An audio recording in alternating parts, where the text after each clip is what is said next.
Hello students, welcome to our YouTube channel आधुनिक JEE an initiative of आधुनिक digital classes. Previous class में हम लोगों ने देखा था कि अगर कोई चार्ज पार्टिकल फील्ड के परपेंडिकुलर यूनिफॉर्म इलेक्ट्रिक फील्ड में अगर एंटर करता है तो उसका पाथ कैसा होता है, उसकी ट्रेजेक्ट्री भी हम लोगों ने देखी थी। साथ ही हम लोगों ने देखा था कि अगर वो डेविएट होता है तो उसका एंगुलर डेविएशन कितना होता है और लीनियर डेविएशन कितना होता है, उसकी वैल्यू कैलकुलेट की थी। साथ ही कुछ क्वेश्चन की प्रैक्टिस भी की थी जिसमें जेई एडवांस के P/Qs भी थे।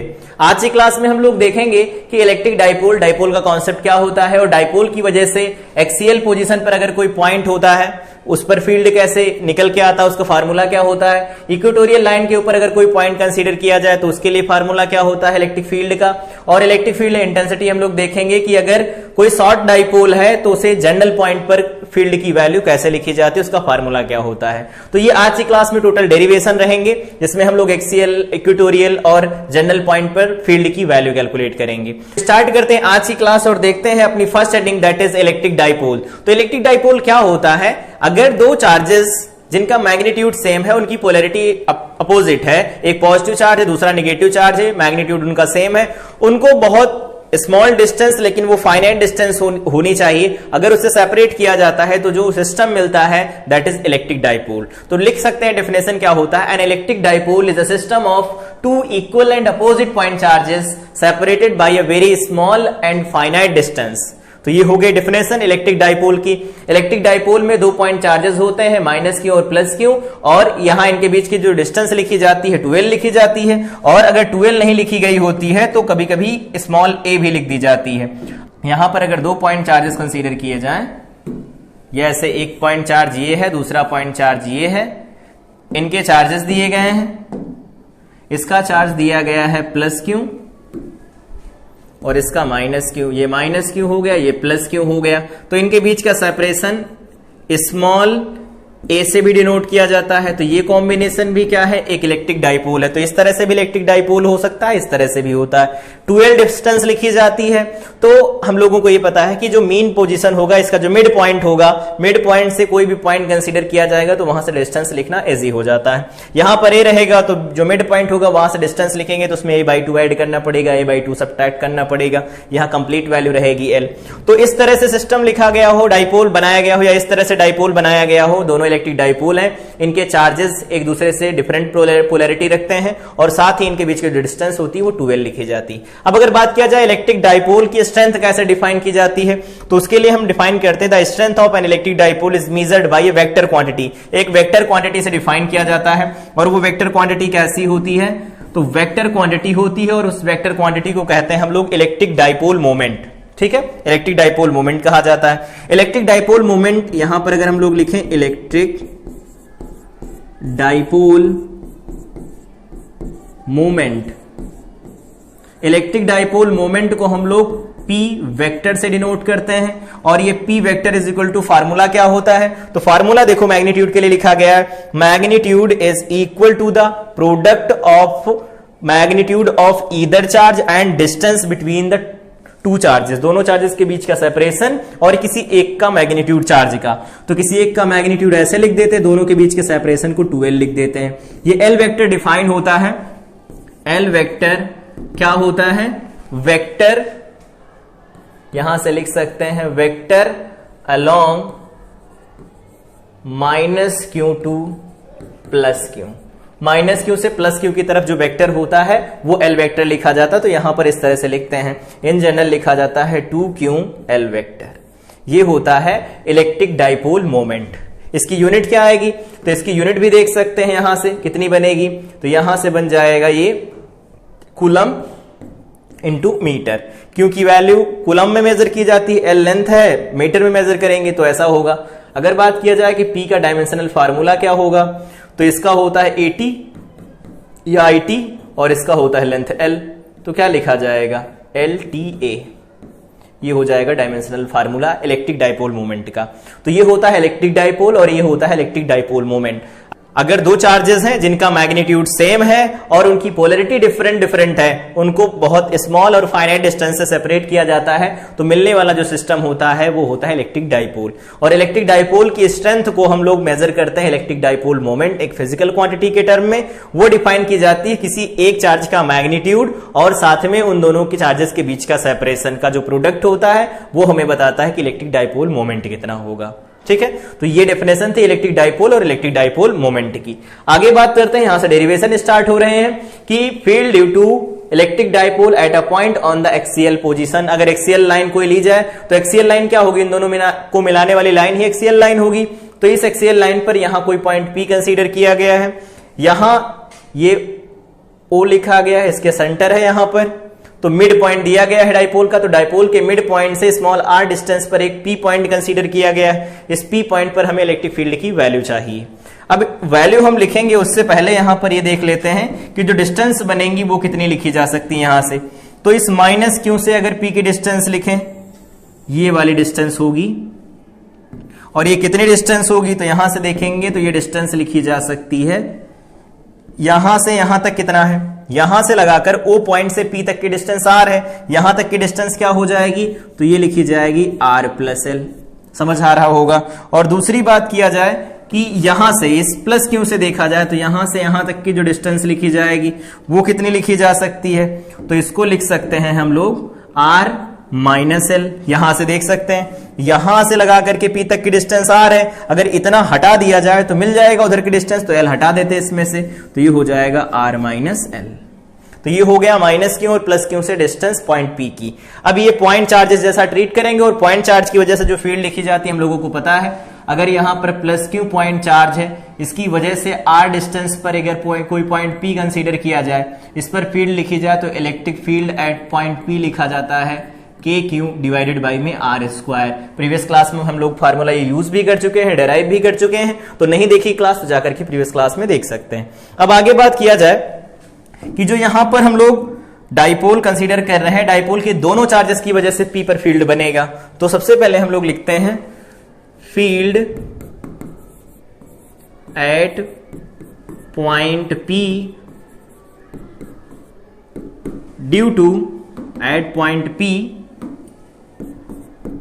Due to charge minus Q। अगर माइनस Q चार्ज की वजह से P पर पॉइंट फील्ड लिखे तो कितनी बनेगी, तो यहां से लिखेंगे E। मान लेते हैं कि ये है चार्ज नंबर 1 और ये है चार्ज नंबर 2, तो चार्ज नंबर 1 और चार्ज नंबर 2 की वजह से जो फील्ड बनेंगी P पॉइंट के ऊपर, उनकी डायरेक्शन क्या होगी, तो 1 की वजह से माइनस है तो इसकी तरफ बनेगा फील्ड, तो इसकी डायरेक्शन इधर आएगी, ये फील्ड की डायरेक्शन इधर की तरफ बनने वाली है, ये ऐसा फील्ड बनेगा कुछ इस तरह का। और अगर बात किया जाए कि इस प्लस Q की वजह से तो दूर की तरफ फील्ड बनेगा, तो दूर की तरफ फील्ड बनेगा, ये दूर की तरफ ही फील्ड बनेगा। और इन फील्ड्स की वैल्यू हमें चाहिए, कौन कौन सी वैल्यू मिलेंगी वही लिखना चाहते हैं कि माइनस Q की वजह से P पर फील्ड बनेगा वो कितना होगा, प्लस की वजह से बनेगा कितना होगा, तो ये हो जाएगा, ये है माइनस Q की वजह से तो 1 है वो E1 बनेगा, और इसे लिखेंगे तो ये बन जाएगा E2। तो यहां लिखेंगे तो ये लिखेंगे E1, और E1 की वैल्यू लिखी जाएगी तो KQ डिवाइडेड बाई में R स्क्वायर, या फिर इसको हम लोग ऐसे लिखते हैं, किसी मीडियम में रखे गए तो मीडियम में रखे गए होंगे तो लिख देंगे 1/4 pi epsilon not capital K, dielectric constant है इस मीडियम का, और साथ में यहां पर लिखा जाएगा Q डिवाइडेड बाई में R स्क्वायर। R स्क्वायर मतलब माइनस Q से P की डिस्टेंस का स्क्वायर, तो R प्लस L का ये होल स्क्वायर बनेगा। यहां पर लिखना चाहते हैं तो लिख सकते हैं अलोंग, डायरेक्शन क्या होगी इसकी, तो अलोंग क्या हो जाएगा P और O, तो यहां से लिख सकते हैं PO, अलोंग PO बनेगा, ये मतलब P से O की तरफ बनेगा। साथ ही अगर बात किया जाए field at point P due to charge plus Q charge की वजह से अगर फील्ड लिखा जाए तो क्या बनेगा, उसको हम लोग E2 लिख रहे हैं, तो E2 की वैल्यू क्या बनेगी 1/4 pi epsilon not capital K dielectric constant यहां पर लिख देंगे क्यू डिवाइडेड बाय में, तो यहां से डिस्टेंस क्या है हम लोगों ने लिखा आर माइनस एल का होल स्क्वायर बनेगा। ये क्या होगा तो अलोंग, ये किस डायरेक्शन में निकल के आएगा तो ये निकल के आएगा अलोंग ओपी, ओपी लिख लेंगे, समझ आ रहा होगा। ये देखो लिखा था पी ओ, मतलब पी से शुरू होगा ओ की तरफ जाएगा, और यहां जो लिखा जाएगा इस 2 की वजह से वो हो जाएगा ओपी, तो यहां ओपी हो गया वहां पी ओ हो गया, मतलब अपोजिट डायरेक्शन हो गई। अब हमें लिखना है रिजल्टेंट फील्ड, तो इन दोनों का डिफरेंस ही तो आएगा रिजल्टेंट फील्ड। यहां पर देखेंगे आर प्लस एल का होल स्क्वायर लिखा, ये वैल्यू बड़ी है तो ये पूरा का पूरा ये कंप्लीट वैल्यू को छोटा कर देगा। यहां आर माइनस एल है, वैल्यू छोटी है तो इस कंप्लीट वैल्यू को बढ़ा देगा, तो E2 बड़ा है E1 छोटा है, तो यहां से कह सकते हैं since E2 is greater then E1, तो E2 ग्रेटर देन E1 होगा तो हम यहां से लिख सकते हैं रिजल्टेंट फील्ड, रिजल्टेंट फील्ड, यहां फील्ड का मतलब इलेक्ट्रिक फील्ड से है, resultant field at point P, at point P, तो P पॉइंट पर अगर रिजल्टेंट फील्ड लिखेंगे तो बन जाएगा E एट पॉइंट P, और इसमें से क्या लिखेंगे कौन बड़ा कौन छोटा है, तो E2 बड़ा है E1 छोटा है, तो इसे लिखेंगे E2 minus E1, value put कर देते हैं। तो E2 की वैल्यू क्या है, E2 की वैल्यू में लिखा गया है माइनस, तो यहां लिख देंगे 1/4 pi epsilon not capital K, यहां पर लिख देंगे क्यू डिवाइडेड बाय में आर माइनस एल, ये बन जाएगा होल स्क्वायर, साथ में यहां लिखेंगे 1/4 पाई एप्सिलॉन नॉट, यहां लिख देंगे क्यू डिवाइडेड बाय में आर प्लस एल का, ये बन जाएगा होल स्क्वायर। साथ ही अगर हम लोग बात करें EP is equal to common क्या मिलेगा, तो क्यू डिवाइडेड बाय में 4 पाई एप्सिलॉन नॉट कॉमन मिल जाएगा, कैपिटल के भी कॉमन चला जाएगा, यहां बचेगा क्या तो बन जाएगा आर माइनस एल का होल स्क्वायर, और साथ में यहां बनेगा आर प्लस एल का होल स्क्वायर। अगर हम लोग एलसीएम ले लेते हैं तो वैल्यू क्या बनेगी ई एट पॉइंट पी, ये बन जाएगा Q by 4 pi epsilon not capital के, इसे क्या लिख सकते हैं तो इधर चला जाएगा, ये आर प्लस एल का होल स्क्वायर बनेगा, माइनस आर माइनस एल का होल स्क्वायर बन जाएगा।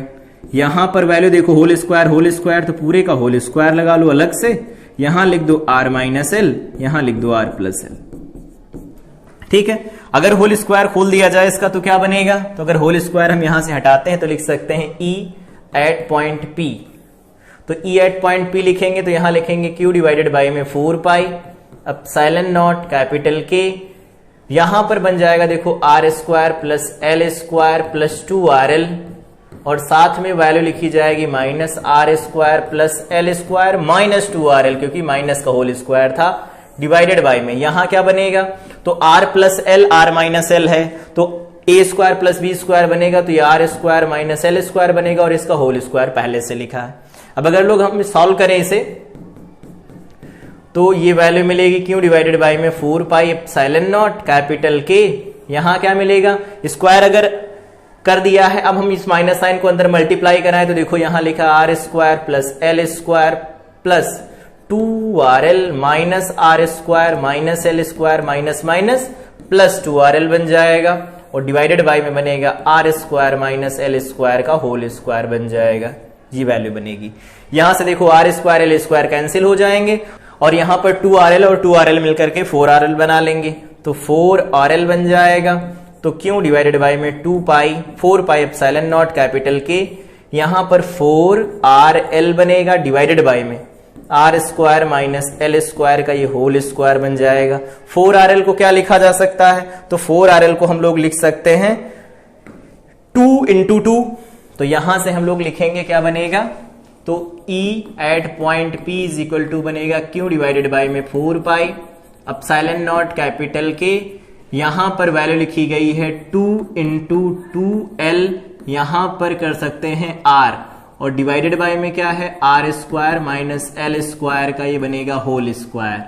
अब हम लोग लिखेंगे तो E लिखेंगे एट पॉइंट P, ये बनेगा Q डिवाइडेड बाय में 4 पाई एप्सिलॉन नॉट कैपिटल के, ये वैल्यू देखो क्या बनेगी, इस Q को यहां से हटा लेते हैं, इसके साथ मल्टीप्लाई करा देते हैं और बना लेते हैं P, तो ये बन जाएगा 1/4 पाई एप्सिलॉन नॉट कैपिटल के, 2 बाहर चला आएगा तो 2QL बन जाएगा, यहां R बनेगा, डिवाइडेड बाय में बनेगा R square minus L square का होल स्क्वायर, साथ ही यहां ईपी की वैल्यू फाइनल मिलेगी 1 डिवाइडेड बाय में 4 pi epsilon not 2 P R divided by बन जाएगा R square minus L square का होल स्क्वायर बनेगा। यहां लिखना होगा, लिख देना since P is equal to क्या होता है 2QL होता है। अब अगर हम लोग लिखें यहां से तो E P is equal to लिखा जा सकता है, ये तो फार्मूला निकल ही आया है यहां पर, इस फार्मूले को हम लोग बॉक्स में बंद कर लेते हैं। तो ये फार्मूला हमारे पास आ गया बिना अप्रोक्सीमेशन, अगर कोई अप्रोक्सीमेशन हम लोग यूज नहीं करेंगे तब के लिए ये फार्मूला है, ये है, ये फार्मूला काम करेगा। तो एक्सियल पोजीशन पर अगर कोई पॉइंट होता है तो ये फार्मूला निकल के आएगा। यहां पर कैपिटल के था तो कैपिटल के रहेगा, ठीक है। यहां पर लिखना चाहे तो लिख सकते हैं फॉर एयर और वैक्यूम, वैक्यूम एयर या वैक्यूम के लिए कैपिटल के जो होता है वो क्या होता है 1 होता है अप्रोक्सीमेट, एयर के लिए तो अप्रोक्सीमेट और वैक्यूम के लिए तो 1 होता ही है। तो ईपी क्या निकल के आएगा 1/4 पाई एप्सिलॉन नॉट, यहां बनेगा 2PR डिवाइडेड बाय में R square minus L square का होल स्क्वायर, ये रिजल्ट आएगा। अब हम क्या करना चाहते हैं, एल की वैल्यू अगर बहुत कम है आर से तो यहां से कह सकते हैं कि since R is greater than L, then क्या कहा जाएगा, तो यहां पर हम ये कह सकते हैं R स्क्वायर बहुत बहुत ज्यादा होगा किससे, L स्क्वायर से। तब हम यहां पर क्या लिख पाएंगे, R स्क्वायर के कंपैरिजन में L स्क्वायर को नेग्लिजिबल मान लेंगे। तो EP जो लिखा जाएगा उसमें क्या लिखेंगे 1/4 पाई एप्सिलॉन नॉट, कैपिटल के है तो कैपिटल के रखेंगे, साथ में यहां 2PR बनेगा डिवाइडेड बाय में ये वैल्यू निकल के आएगी, देखो R square minus L square तो 0 का स्क्वायर बनेगा और यहां पर पावर लगेगी होल स्क्वायर। इसे फर्दर सॉल्व करेंगे तो क्या मिलेगा 1/4 pi epsilon not 2p divided by में देखो यहां आर क्यूब बन जाएगा। ये फार्मूला निकल के आएगा एक्सियल पोजीशन पर। अगर कोई फील्ड लिखना हो हमें तो ये फार्मूला काम करेगा। के की वैल्यू फिर से एयर वैक्यूम के लिए हम लोग 1 रख सकते हैं। अगर वेक्टर फॉर्म में लिखा जाए EP vector is equal to तो लिख सकते हैं 1/4 pi epsilon not capital K, यहां पर लिखा जा सकता है 2p वेक्टर डिवाइडेड बाय में यहां आर क्यूब लिख सकते हैं। ई की डायरेक्शन वही जो पी की डायरेक्शन है, यहां से देख भी सकते हैं। अभी हम लोगों ने देखा था कि जो डाइपोल मोमेंट लिखा जाता है किसी डाइपोल का वो किस डायरेक्शन में आता है, तो माइनस से प्लस की डायरेक्शन में आता है। एल वेक्टर क्या होता है long -q to +q, -q से +q की तरफ होता है। तो ये जो वैल्यू निकल के आई है यहां पर फाइनल 2p वेक्टर, तो p वेक्टर की डायरेक्शन जो होगी वही होगी यहां e वेक्टर की डायरेक्शन, ठीक है। तो ये होता है एक्सियल पोजीशन पर अगर कोई पॉइंट कंसीडर किया जाए तो उसकी फील्ड क्या होगी यहां से निकाल सकते हैं। आगे अगर बात किया जाए अगले डेरिवेशन की तरफ, अगला डेरिवेशन है electric field intensity due to an electric dipole at a point on the equatorial line. यहां पर है ये -q +q चार्जेस हैं, इनका डाइपोल मोमेंट इधर की तरफ डिफाइन किया गया है दैट इज p वेक्टर, और यहां इसके सेंटर से मिड पॉइंट से इक्वेटोरियल मतलब परपेंडिकुलर बाइसेक्टर पर एक पॉइंट p कंसीडर किया गया है r डिस्टेंस पर, जिस पर हमें फील्ड निकालना है, ठीक है। अब अगर हम लोग यहां पर इन चार्जेस को 1 और 2 लिखें तो मान लेते हैं चार्ज नंबर 1 है और ये है चार्ज नंबर 2। तो चार्ज नंबर 1 की वजह से P पर फील्ड कैसे बनेगा और चार्ज नंबर 2 की वजह से फील्ड कैसे बनेगा, तो इसको हम लोग ऐसे लिख सकते हैं -q है, -q से -q की तरफ फील्ड बनता है, रेडियली इनवर्ड बनता है, ये E1 हो गया। इसकी वजह से जो बनेगा वो क्या बनेगा E2 बनेगा, और इन दोनों की वजह से जो बनेगा इनका रिजल्टेंट वो इधर आएगा EP। अब हमें ये देखना है कि जो EP होगा वो कितना होगा, वही वैल्यू हो जाएगी, फार्मूला बनेगा। तो यहां से हम लोग कह सकते हैं कि ये जो एंगल बनेगा अगर हम लोग इसे थीटा लिख देते हैं तो इसके लिए हम ये थीटा लिख पाएंगे, और अगर ये थीटा होगा तो इधर वाला एंगल थीटा बन जाएगा। रीजन ये लेंथ इसके बराबर, ये लेंथ इसके बराबर, ये लेंथ होगी कितनी वैसे, तो पाइथागोरस थ्योरम लगा के लिख सकते हैं r² + l², यहां पर भी r² + l² लिख सकते हैं। डिस्टेंस दो बराबर बराबर, एक कॉमन साइड हो गई तो ये थीटा हो जाएगा, और अगर ये थीटा है तो अल्टरनेट एंगल होने की वजह से ये भी थीटा बन जाएगा। तो E1 और E2 के बीच में जो रिजल्टेंट एंगल बनेगा वो 2 थीटा का बनेगा, ठीक है। अब अगर हम लोग इसे सॉल्व करें कि -q की वजह से P पर फील्ड लिखे, +q की वजह से P पर फील्ड लिखे, तो यहां लिख सकते हैं हम लोग फील्ड, इसको ऐसे लिखते हैं field due to minus q at point P। P point पर अगर माइनस क्यू की वजह से फील्ड लिखना हो तो क्या होगा, तो वो E1 लिखा जाएगा। E1 की वैल्यू क्या आएगी, तो 1/4 pi epsilon not capital K लिख लेंगे हम लोग। साथ ही यहां लिखा जाएगा Q डिवाइडेड बाय डिस्टेंस का square, that is R square plus L square, और इसका हम होल स्क्वायर करेंगे, स्क्वायर रूट हट जाएगा, तो ये वैल्यू मिलेगी 1/4 pi epsilon not capital K। यहां पर लिखेंगे Q डिवाइडेड बाई में R square plus L square, root हट जाएगा। साथ ही लिखा जाए फील्ड का मतलब यहां इलेक्ट्रिक फील्ड से है, फील्ड एट पॉइंट P या field due to plus Q at point P।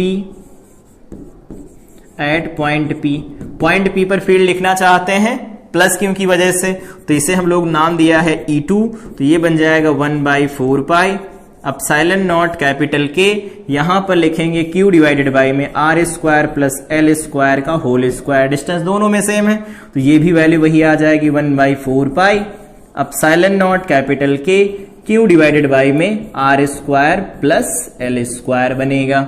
यहां से देख सकते हैं since E1 is equal to E2, ये वेक्टर फॉर्म में नहीं स्केलर फॉर्म में है, दोनों बराबर हैं, तो अगर ये दोनों बराबर हो गए तो इनका रिजल्टेंट इनके बीच में आ रहा होगा, बराबर बराबर का एंगल बनाएगा थीटा का। अब हम लोग लिखना चाहते हैं resultant field at point P, तो लिखते हैं यहां पर रिजल्टेंट फील्ड का मतलब resultant electric field at point P क्या लिखा जाएगा। तो इसके लिए हम दो मेथड यूज करते हैं। पहला मेथड दिया गया है मेथड फर्स्ट मेथड क्या है, तो फर्स्ट मेथड है कि हम इसको रिजॉल्व करके करें, कंपोनेंट जो E1 और D2 के मिले हैं उनको रिजॉल्व कर लें। तो इनको रिजॉल्व करेंगे तो कैसा होगा, यहां से देखते हैं।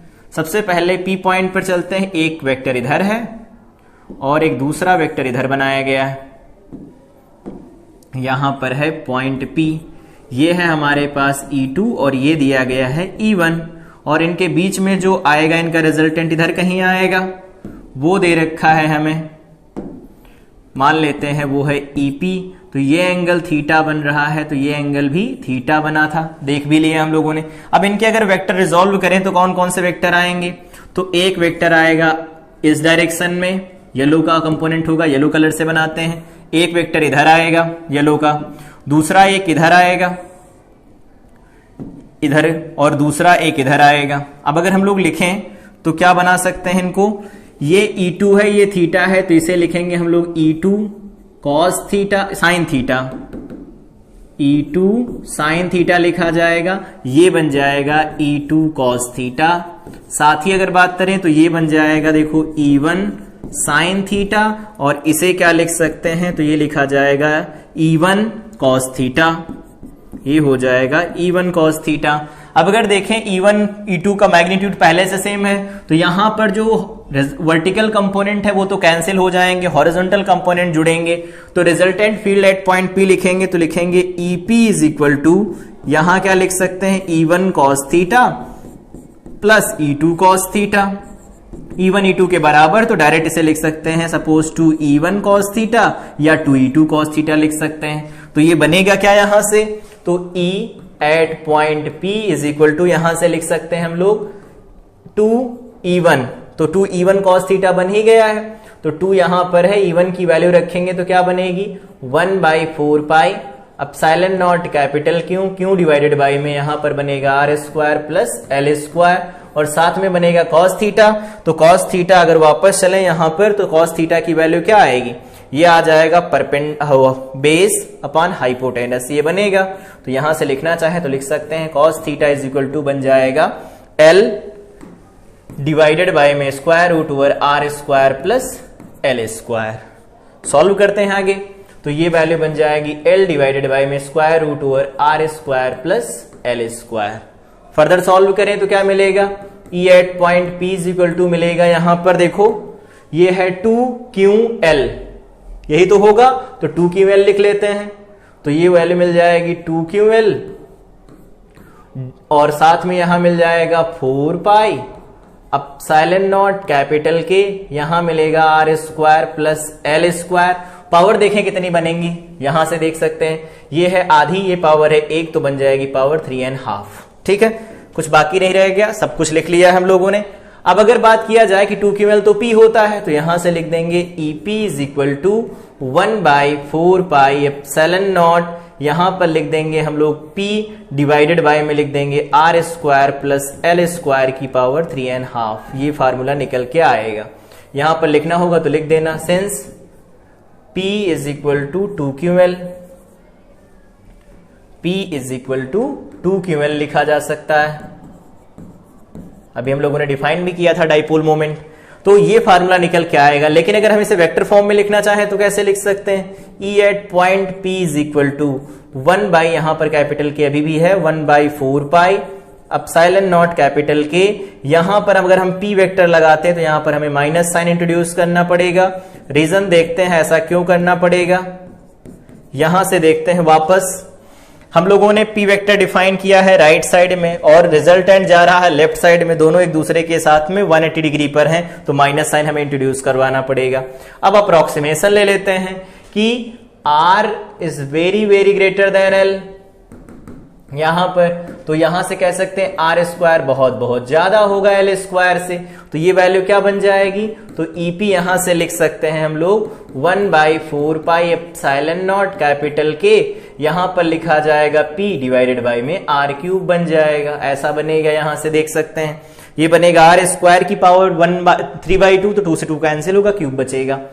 इसको अगर हम लोग लिख दें फॉर एयर और वैक्यूम, एयर या वैक्यूम के लिए अगर हम बात करें तो K की वैल्यू क्या होती, तो कैपिटल K 1 होता है डाइलेक्ट्रिक कांस्टेंट, तो EP लिखा जाएगा 1/4 pi epsilon not P divided by में R क्यूब बन जाएगा। तो ये फार्मूला निकल के आएगा हमारे पास। इक्वेटोरियल लाइन पर अगर कोई पॉइंट होता है तो फील्ड कैसे लिखा जाता है। तो ये पहला मेथड था कि वेक्टर फॉर्म में रिजॉल्व कर लें। दूसरा मेथड क्या है वो देखते हैं। सेकंड मेथड, मेथड सेकंड है, अभी हम लोगों ने देखा एक इधर बन रहा है और दूसरा जो बन रहा है वो इस तरफ बन रहा है, और इनके बीच का जो एंगल दिया गया था दैट इज 2 थीटा, इधर दिया गया था E2 और इधर दिया गया था E1 और E2 मैग्नीट्यूड वाइज सेम है। तो यहां से लिखेंगे resultant field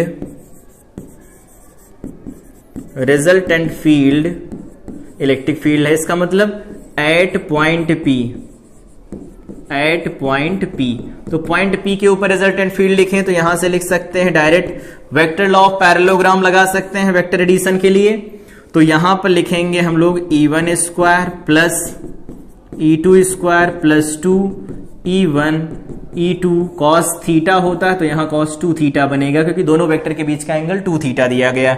E1 is equal to E2 है तो यहां E1 लिख लेंगे और यहां पर भी हम E1 लिख लेंगे। 2E1 यहां लिखा है, E2 की जगह भी E1 रख देते हैं, यहां बन जाएगा cos 2 थीटा। अब फर्दर सॉल्व कर लिया जाए, लिखना होगा यहां लिख सकते हैं since E1 is equal to क्या है, E2 है मैग्नीट्यूड वाइज। तो अगर यहां से देखेंगे तो EP क्या निकल के आएगा, EP इज इक्वल टू निकल के आएगा 2E1 स्क्वायर, अगर हम कॉमन ले लेते हैं, अभी स्क्वायर रूट लगा हुआ है, तो क्या बनेगा देखो, यहां पर 1 बन जाएगा, यहां पर बन जाएगा cos 2 थीटा। सॉल्व करेंगे तो ये मिलेगा। तो अगर EP यहां से लिखेंगे तो क्या मिलेगा, 2E1 स्क्वायर, cos थीटा का फार्मूला खोलें 1 कैंसिल हो जाए तो ये बन जाएगा 2 cos square theta minus 1। cos 2 theta के सारे फार्मूले याद होने चाहिए। 2 cos स्क्वायर थीटा माइनस 1, एक होता है 1 माइनस 2 साइन स्क्वायर थीटा, एक होता है 1 minus tan square theta upon 1 plus tan square theta. Maths वाले हैं, ये सारे फार्मूले याद होने चाहिए। तो अगर 1 से 1 को कैंसिल कराएं, 2 2 4, 4 का 2 बाहर आएगा और E1 का स्क्वायर बाहर आएगा तो E1 बनेगा। यहां पर फर्दर कॉस थीटा बनेगा। ये वैल्यू पुट कर देते हैं तो 2, यहां पर वैल्यू आएगी 1/4 पाई एप्सिलॉन नॉट। यहां पर क्या लिखेंगे क्यों, यहां पर कैपिटल क्या है ही, डिवाइडेड बाय में हो जाएगा R square plus L square, और कॉस थीटा हो जाएगा एल डिवाइडेड बाय में root over R square plus L square. Final result वही बन रहा है। तो यहां से लिख सकते हैं ईपी इज इक्वल टू 2, क्यों एल से पी लिख देते तो 1/4 पाई एप्सिलॉन नॉट बन जाएगा, ये बनेगा पी डिवाइडेड बाय में R square plus L square, और इसकी पावर बनेगी 3.5। तो यहां से भी वही सेम रिजल्ट निकल के आ रहा है। और अगर अप्रोक्सीमेशन ले लिया जाए तो भी वही होगा कि ई यहां से लिखना होगा, लिख देना if L is less than R, या फिर ऐसे लिखते हैं हम इसे, ये क्या मार्क हुआ है, आर ग्रेटर देन एल। तो यहां से आर स्क्वायर जो होगा बहुत बहुत बड़ा होगा एल से, तब हम लोग लिख सकते हैं ये at point P 1/4 pi epsilon not capital K, यहां पर 0 रखेंगे इसे तो ये बन जाएगा देखो p बाई, यहां पर लिख देंगे आर क्यूब। और अगर वेक्टर लिखेंगे तो माइनस साइन लगा के लिखना पड़ेगा, p वेक्टर यहां e की रिजल्टेंट जो फील्ड होगा उसकी डायरेक्शन के अपोजिट बनेगा। तो ये सेकंड मेथड हो गया, ये फर्स्ट मेथड हो गया। जो भी समझ में आया उससे कर सकते हैं इस डेरिवेशन को। तो ये हो गया इक्वेटोरियल लाइन पर अगर कोई पॉइंट होता तो उसकी वजह से फील्ड कैसे लिखा जाता है। अब अगर बात करें कि इसकी वजह से जनरल पॉइंट पर अगर कोई पॉइंट कंसीडर किया जाए, शॉर्ट डाइपोल होता है, छोटा डाइपोल हो और जनरल पॉइंट कोई कंसीडर करें तो उस पर फील्ड कैसे लिखा जाएगा। यहां पर डाइपोल कंसीडर किया गया है, ये फर्स्ट चार्ज है, ये सेकंड चार्ज है, यहां से आर वेक्टर डिफाइन किया गया इस डायरेक्शन में जिसका मैग्नीट्यूड आर है, और माइनस से प्लस की तरफ पी वेक्टर होता है, ये हम लोग ऑलरेडी जानते हैं, अभी देखा है। अब अगर हम लोग ये देखें कि जो पॉइंट यहां पर होगा, ये कैपिटल P एक कोई पॉइंट है जिस पर हमें फील्ड लिखना है, तो इस P के 2 कंपोनेंट अब करने पड़ेंगे हमें। P के अगर 2 कंपोनेंट करेंगे तो एक होगा अलोंग P, यहां पर ये O है तो अलोंग OP होगा, और दूसरा होगा इसके परपेंडिकुलर। तो ये P है तो इधर वाला कंपोनेंट क्या बनेगा, P cos थीटा बनेगा, और इसकी वजह से P पॉइंट कहां आएगा तो एक्सियल पोजीशन पर P पॉइंट आएगा। तो यहां पर अगर हम बात करें पैरेलल जो कंपोनेंट बनेगा वो कितना बनेगा, तो वो बन जाएगा 2kp। P की जगह क्या लिखा जाता है तो P cos थीटा लिखेंगे यहां, और डिवाइडेड बाय में बनता है आर क्यूब, तो आर क्यूब की वैल्यू आर क्यूब लिखी जाएगी। साथ ही बात किया जाए परपेंडिकुलर, तो E परपेंडिकुलर इसकी वजह से बनेगा, तो ये cos थीटा हो गया, तो ये बनेगा P साइन थीटा। ये इधर की तरफ तो फील्ड इसके अपोजिट रहेगा, अभी हम लोगों ने फार्मूला भी डिराइव किया, ये बनता है KP और डिवाइडेड बाय में बनता है आर क्यूब, तो ये बन जाएगा आर क्यूब। KP का मतलब यही है, यहां पर 1/4 पाई एप्सिलॉन नॉट को हम लोग K लिख लेते हैं, और ये एयर में रखा गया संभाल लेते हैं। यहां पर क्या है, एयर प्रेजेंट है, और एयर प्रेजेंट होगा तो कैपिटल K कितना होगा, 1 होगा। ठीक है, अब अगर ये दोनों फील्ड हमें मिल गए, ये एंगल मान लेते सपोज अल्फा है, कि पैरेलल के साथ कितना एंगल बना रहा है, तो ये वैल्यू क्या लिखी जाएगी, यहां से देखते हैं हम लोग। E पैरेलल मिल गया, E परपेंडिकुलर मिल गया, P पर रिजल्टेंट फील्ड चाहिए तो इस डायरेक्शन में आ रहा होगा EP, तो लिखते हैं resultant field, resultant electric field लिख लेते हैं इस बार, electric field at point P point के ऊपर रिजल्टेंट इलेक्ट्रिक फील्ड अगर लिखें तो वो क्या होगा, डायरेक्ट यहां से हम लिख सकते हैं square root over E parallel का स्क्वायर प्लस E परपेंडिकुलर का स्क्वायर। E पैरेलल कितना है 2kp cos theta divided by R cube, इसका बन जाएगा होल स्क्वायर। साथ में E परपेंडिकुलर क्या होगा, तो ये है KP डिवाइडेड बाई में आर क्यूब का होल स्क्वायर बन जाएगा। ये होगा फार्मूला। अब अगर हम लोग इसे फर्दर सॉल्व करें तो क्या वैल्यू मिलने वाली है, तो कॉमन क्या मिलेगा, EP इज इक्वल टू, तो देखो यहां से KP डिवाइडेड बाई में आर क्यूब कॉमन मिल जाएगा। यहां क्या बचेगा, तो यहां बचेगा 2 cos थीटा, इसका होल स्क्वायर, यहां बचेगा साइन थीटा और इसका होल स्क्वायर, यहां पर साइन थीटा छूट गया, इसे लिख लेते हैं दोबारा से हम लोग। ये क्या था, तो ये था KP sine theta by R cube का होल स्क्वायर। तो ये वैल्यू आई। अब इसको हम लोग फर्दर सॉल्व करें तो क्या मिलेगा, यहां से देख लेते हैं कि E जो मिलेगा एट पॉइंट P वो मिलेगा KP डिवाइडेड बाई में आर क्यूब यहां ब्रैकेट में क्या लिख सकते हैं, रूट में, तो रूट में जो वैल्यू लिखी जाएगी वो कितनी लिखी जाएगी, 4 cos theta cos square theta. तो ये बन जाएगा देखो 4 cos स्क्वायर थीटा, सामने साइन थीटा को होल स्क्वायर करोगे साइन स्क्वायर थीटा बन जाएगा। सॉल्व करते हैं तो EP इज इक्वल टू मिलेगा KP डिवाइडेड बाई में R क्यूब। इसको ऐसे लिख लेते हैं, cos स्क्वायर थीटा एक अलग कर लेते हैं, साइन स्क्वायर थीटा सामने लिखा गया मिला लेते हैं इसके साथ, और बचा कितना, तो 3 बच गए, तो 3 cos स्क्वायर थीटा को अलग कर देते हैं। ये क्या बन जाएगा, तो ये वैल्यू 1 लिखी गई है, तो यहां से हम लोग लिख सकते हैं EP is equal to KP divided by में बन जाएगा R क्यूब, यहां पर लिख देंगे हम लोग 1 + 3 cos स्क्वायर थीटा। तो ये आ जाएगा शॉर्ट डाइपोल की वजह से किसी जनरल पॉइंट पर फील्ड की वैल्यू कितनी होती है। अब यहां पर थीटा की वैल्यू रख करके देख सकते हैं क्या जो फार्मूले हम लोगों ने डेराइव किए वो आ रहे हैं सही। तो लिख देते हैं पहला एक्सियल पोजीशन, एक्सियल पोजीशन, तो एक्सियल पोजीशन पर थीटा कितना लिखा जाएगा, 0 डिग्री लिखा जाएगा। तो थीटा 0 रखेंगे तो देखो 3142 बाहर आएगा, तो यहां से जो EP बनेगा वो कितना लिखा जाएगा, KP 2KP by R cube बन जाएगा। साथ ही अगर बात किया जाए B पॉइंट की, तो B पॉइंट होगा इक्वेटोरियल पॉइंट, और इक्वेटोरियल पॉइंट पर लिखेंगे तो थीटा की वैल्यू यहां से कितनी लिखी जा सकती है, 90 डिग्री, और थीटा 90 रखेंगे 0 बनेगा, तो ये EP निकल के आएगा KP डिवाइडेड बाई में R क्यूब। ये फार्मूला हमारे पास निकल के आएंगे। तो ये फार्मूले अगर जनरल फार्मूला हमें पता होता है तो एक्सियल पर कितना बनेगा, इक्वेटोरियल पर कितना बनेगा, वो हम लोग डायरेक्ट यहां से लिख सकते हैं। अब अगर बात किया जाए कि इसका जो रिजल्टेंट होगा वो कितना एंगल बनाएगा, अल्फा की वैल्यू लिखना चाहते हैं, तो अगर tan अल्फा लिखेंगे तो क्या होगा, E perpendicular upon E parallel. यहां से देखेंगे तो ये लिख सकते हैं tan alpha is equal to E perpendicular upon E parallel. E perpendicular कितना है, तो ये है KP बाई R क्यूब, यहां पर क्या है तो 2KP बाई R क्यूब। इसको कैंसिल करेंगे तो tan अल्फा क्या मिलेगा यहां से, तो tan अल्फा की वैल्यू आ जाएगी 1/2 इंटू tan थीटा। तो अल्फा क्या मिलेगा, tan inverse of half of tan theta, ये होगा। और अगर बात किया जाए कि यहां पर दोबारा ये एंगल सपोज बीटा बन रहा है, तो यहां पर हम लोग बीटा भी लिख सकते हैं, बीटा इज इक्वल टू लिखा जाएगा 90 डिग्री माइनस अल्फा।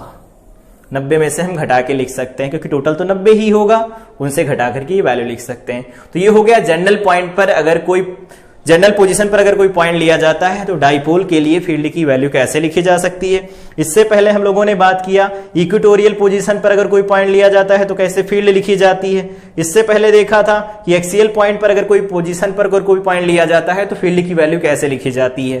तो ये था डाइपोल के बारे में कि डाइपोल की वजह से फील्ड कैसे कैलकुलेट किया जाता है। तो ये कंप्लीट डेरिवेशन थे जो सेपरेट क्लास में हम लोगों ने कवर किए।